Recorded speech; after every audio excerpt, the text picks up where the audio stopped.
important thing is Barack Obama is running as a biography character candidate, but the four corners of that story are Michelle Obama, Jeremiah Wright, Tony Rezko, and the unrepentant terrorists Bill Ayers and Bernardine Dohrn.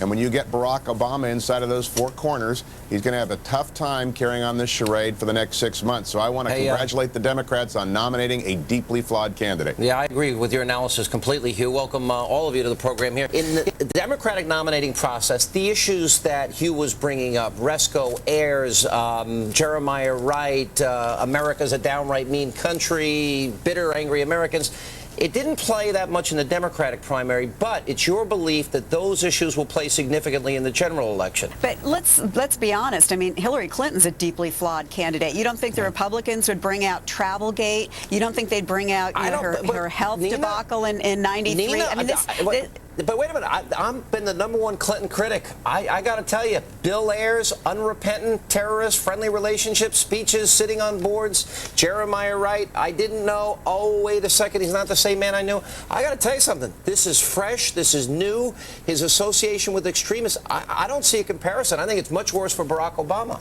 Says America in 2008 is a downright mean country. I've never been proud of my country in my adult lifetime. The negative themes that Hugh is referring to here, she's going to be a huge liability in this, isn't she?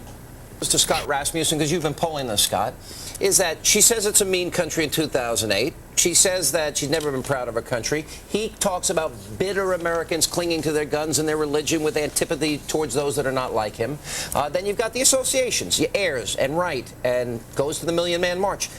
You put all this together, it's a narrative that has emerged that is not going to go away, I can't imagine, from now to 179 days, although people like Howard Dean, as he did on Fox News Sunday, will try and make this into a racial issue. Is Nina right, or am I right that I think the American people will respond negatively? In terms of issues, in terms of the economy, the fact of the matter is the Republicans have nominated their most electable candidate.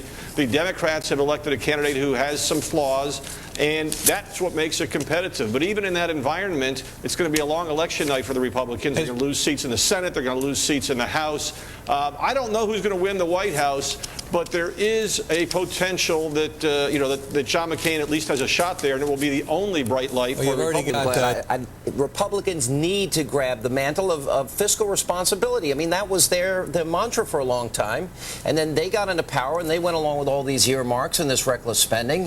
So Senator McCain, on principle, although I disagreed with him, opposed those tax cuts. Well, absolutely. And, Sean, I heard you earlier. This week, Republicans stood up and produced our own energy package. We're beginning to be bold again, and I think that's what America wants is they want bold leadership. Not bold enough. If I were offering my unsolicited advice as a humble radio host and television host, I would say Republicans need a new contract with America. They need to instill in people and inspire people and give them the confidence that they're going to cut spending, that they're going to eliminate earmarks, become energy independent, secure our borders, fight this war on terror. And I don't see a united coalition of Republicans making promises to the American people. Do you think that's going to be a mistake? And it comes down to education, and it comes down to energy, and it comes down to judges. John McCain wins. Well, because he's on the right side of those issues. Yeah, but judgment and decision-making and veracity and honesty, they all matter too. And I think Jeremiah Wright, he cannot explain, because there was nothing that Jeremiah Wright said at the press club that was different than we had been playing.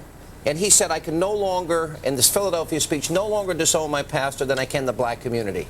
And then all of a sudden, Wright reiterates every point that had been brought up, and now all of a sudden that's not the same man I've known for 20 years. Isn't that a character issue? This infuriates me because we could have been drilling in Anwar. We can't drill. We can't build refineries. We can't build nuclear facilities.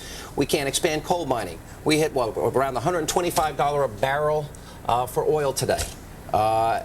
Prices at the pump are killing American consumers. You know, I always knew the Democrats were in bed with the environmental movement. The problem is that the GOP has really been soft on the issue. I mean, Bush signed on to all this cockamamie ethanol. McCain has talked extensively about global warming, etc. So yeah, you have really nobody standing up and actually doing something that's going to alleviate the high prices of the pump, and that is expanding exploration. You're not seeing that from any of the candidates. Instead, you're getting these, gas. And they give us a product, and we get it about 8 cents a gallon. The federal government gets 18.4 cents a gallon, and they do nothing. And then when you add state and local taxes, in some states it's as high as 60 cents a gallon. Why are people not more angry at the government than they are the gas companies? Let me run to your defense here. There's no moral equivalency. This cartoon is what you'd see in Nazi Germany, as far as I'm concerned. This is a disgraceful display that you had to endure here. When you talk about Islamic fascism or Islamic extremism, you're making a distinction between those that believe God is inspiring them to kill innocent men, women, and children, and that they're going to be rewarded in heaven, and that this is a religious act. You're very clear in your distinction.